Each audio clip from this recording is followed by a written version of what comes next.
صباحكم سعيد. هنا من سوق الجمله ديال طمور. رمضان مبارك سعيد بالصحه والعافيه وطول العمر لكل المسلمين وعلى صاحب الجلاله الملك محمد السادس حفظه الله ورعاه بالصحه والعافيه وطول العمر ان شاء الله، وللاسره العلويه جمعاء. اذا اليوم تستضيف السيد الامين ديال سوق طمور ويتكلم لنا حول كيف دايره الامور، الناس، الاقبال. ومرحبا بنا عندك سيدي مولاي.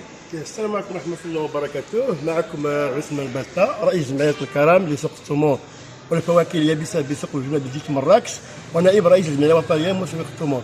اهلا وسهلا بالمشاهد الكريم المواطن المغربي الوطني ولا المراكشي في السوق بالضبط. كنعيش واحد الاجواء تجاريه فعلا اللي فرحات الجميع.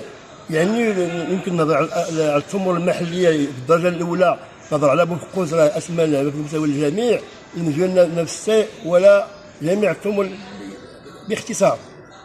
هذا العام ولله الحمد العرض اكثر من الطلب مع التمور المستورده، لانه نظرا للامطار اللي تقاست لنا هذا العام قاسنا التمور وكاينه 31%، لكن المجهولات ديال سيدنا الله ينصر ويشافيه لنا، الله يطول ليه عمره، هو اللي خلق فينا واحد الرجل واحد روح تجاري في جميع المدن المغربيه، والمواطن المغربي دخل تقدى عن درجه واستحقاق، بان تيدخل بواحد الفرحه وكيشري التمر ديالو عن درجه واستحقاق.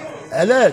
لانه سيدنا الله ينصرو ما دام تحيد العيد جا تكمل الفرحه وتلاقى مع سيدنا رمضان اللي فيه زعما شهر الغفران اللي دعوا وكل الناس دعوا مع سيدنا بالمناسبه، وجات الامطار الخير والله ينصروا. تنقولها ما المنبر وكاع توزع المراوكش توزع الفلاحين ولا مهنيين تيدعوا معاه، وتنشكر هذا المنبر الجهات المعنيه ونسبق بعد الدرجه الاولى التجار اللي خدموا وداروا لنا العرض باش الناس يكون اقبال.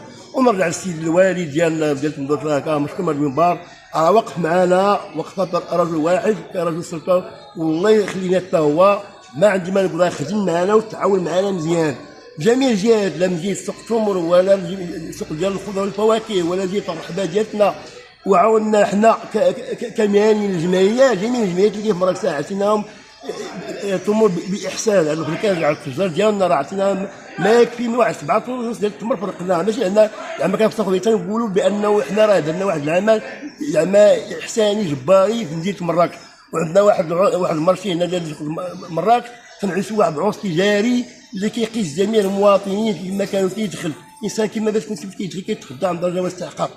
وكنذكر جميع الجهات، لا السيد الباشا ولا القائد والاعوان ولا القوات المساعده ولا الاعوان ولا التجار اعضاء ديال التجار ديالنا ولا ديال الجمعيه.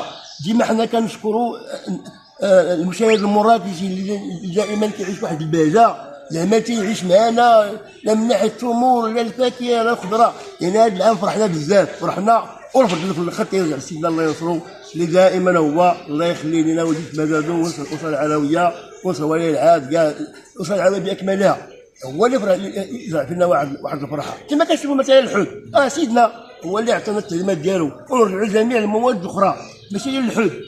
تمشي مثلا اللحم هي نقصت ولله الحمد، الخضره ولله الحمد، هذا فرح لنا. وسيدنا الله ينصره هو اللي زعما هو حتى نمشيو الداعم الاول والاخير والدعم الاول والاخير. وتحياتي للجميع وشكرا مبروكه، وتحياتي دائما شعارنا الخالد والابدي الله الوطن الملك. عاش الملك، عاش الملك. اذا كان معكم هنا على المباشر امين بن كيران مدير مكتب جهه مراكش اسفي فاس تي في مكتب مراكش. الى اللقاء.